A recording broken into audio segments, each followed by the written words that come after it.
दिल को छू जाए कहानी चैनल में आपका स्वागत है। आज की वीडियो में हम सुनेंगे विक्रम और बेताल सीरीज की 14वीं कहानी चोर हंसने से पहले क्यों रोया। तो चलिए कहानी शुरू करते हैं। एक बार फिर राजा विक्रमादित्य बेताल को पेड़ से उतारकर कंधे पर लादकर योगी की ओर बढ़ने लगते हैं।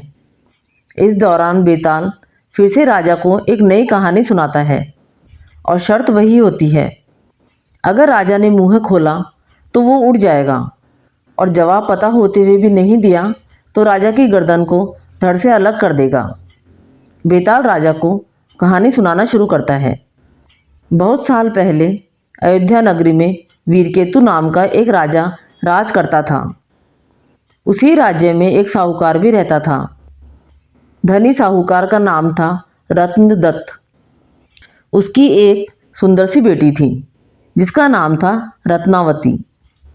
रत्नावती के लिए कई रिश्ते आए, लेकिन उसने किसी से भी शादी करने के लिए हाँ नहीं की। इस वजह से उसके पिता काफ़ी परेशान थे। रत्नावती को सिर्फ सुंदर और धनवान नहीं बल्कि बुद्धिमान और बलवान वर चाहिए था। एक और रत्नावती के पिता अपनी बेटी से परेशान थे। दूसरी ओर नगर में चोरी शुरू होने लगी थी, जिस वजह से रत्नदत्त को हर समय यह डर सताता था कि कहीं उसके घर से चोर सारा धन लेकर न चला जाए। इसी बीच रत्नावती की मुलाकात उस चोर से हो जाती है। रत्नावती को लोगों के घर से फल तोड़कर खाने में बड़ा आनंद आता था। वह चोर रत्नावती को आम चुराना सिखाता है। वह लड़की उससे बहुत प्रभावित होती है और रोज उससे मिलने लगती है। वक्त के साथ साथ उसे चोर से प्यार हो जाता है।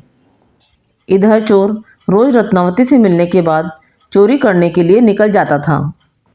उधर अयोध्या में बढ़ती चोरी से परेशान राजा ने सारे मंत्रियों और पहरेदारों को डांट लगाते हुए कहा, नगर में रोज चोरियां हो रही हैं, लेकिन न तो कोई पहरेदार ही उसे पकड़ पा रहा है और न ही कोई मंत्री उसे पकड़ने की योजना बना पा रहा है। इसके बाद राजा ने खुद चोर को पकड़ने का फैसला लिया। चोर को पकड़ने के लिए राजा रोज रात को नगर में घूमने लगे। एक दिन राजा ने रात में किसी को घर में कूदते हुए देखा। राजा को शक हुआ तो वे भी उसके पीछे चल पड़े। जैसे ही राजा वहां पहुंचे तो चोर उन्हें देखकर कहने लगा, अरे, मुझे तो लगता था कि यहाँ मैं ही एक चोर हूँ। तुम भी चोरी के इरादे से यहाँ आए हो? राजा कुछ भी नहीं कहते। इसके बाद चोर कहता है, तुम भी चोरी के इरादे से यहाँ आए हो और मैं भी, तो तुम्हें मुझसे डरने की जरूरत नहीं है। तुम एक तरह से मेरे मित्र हो।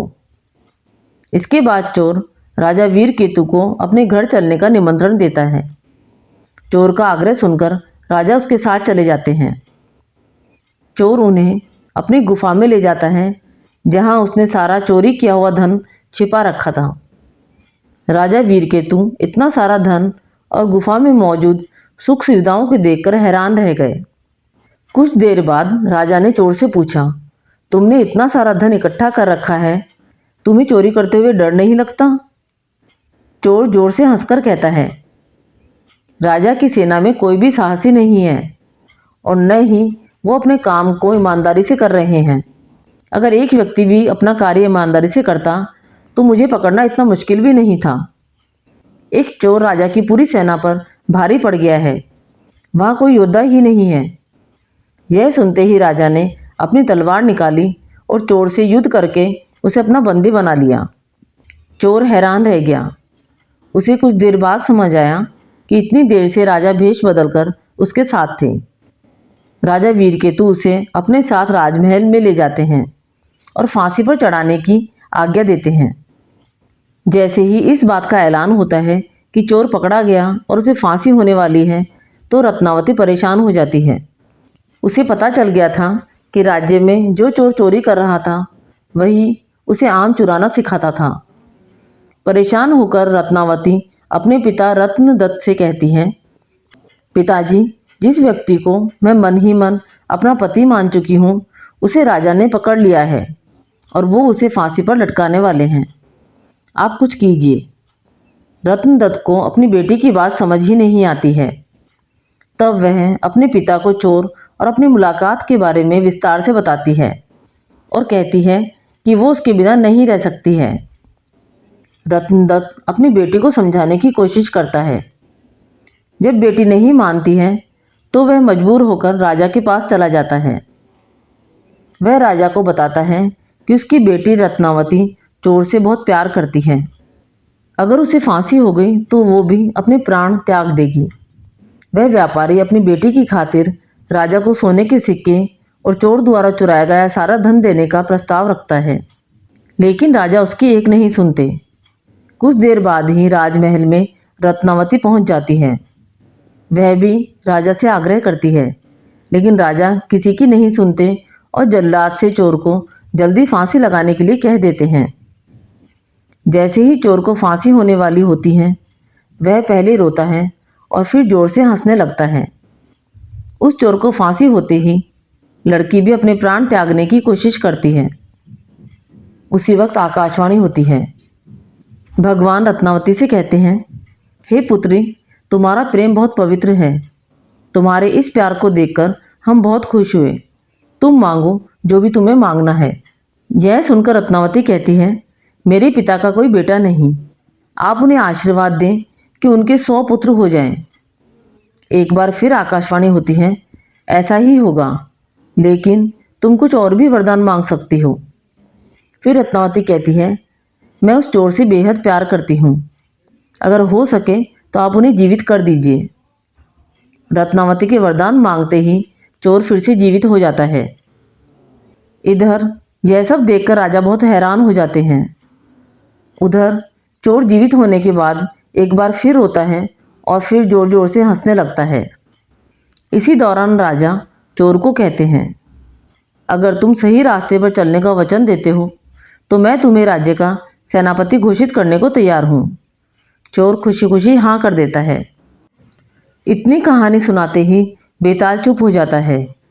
फिर विक्रमादित्य से पूछता है, हे राजन, बताओ, वह चोर फांसी पर चढ़ते समय और जीवित होने के बाद क्यों पहले रोया और फिर हंसने लगा? राजा ने जवाब दिया, सुन बेताल, चोर को दुख इस बात का हुआ कि उसने जीवन में सिर्फ चोरी ही की, इसके बाद भी इतनी सुंदर लड़की उसके लिए मरने को तैयार है। फिर हंसा इसलिए क्योंकि उसने सोचा, एक ऐसी लड़की जिससे राजकुमार भी शादी करना चाहते हैं, उसे प्यार भी हुआ तो एक चोर से। दोबारा जिंदा होने के बाद वो नया जीवन मिलने पर रोया और खुश भगवान का खेल देखकर हुआ। एक बार फिर सही जवाब मिलने के बाद बेताल उड़कर पेड़ से जा लटका। सच्चाई और मेहनत की राह अपनाकर अपने पिछले बुरे कर्मों को हराया जा सकता है। इस कहानी से हमें 2 सीख मिलती है। पहली कि प्यार में बड़ी ताकत होती है और दूसरी कि जीवन में सही व्यक्ति को चुनने से कई परेशानियों से बचा जा सकता है। विक्रम और बेताल सीरीज की ये कहानी आपको अच्छी लगी तो कहानी को लाइक और शेयर करें। कमेंट बॉक्स में कमेंट करके ज़रूर बताएं। चैनल पर नए हैं तो चैनल को सब्सक्राइब करें। विक्रम बेताल सीरीज की 15वीं कहानी हम सुनेंगे अगले वीडियो में। धन्यवाद।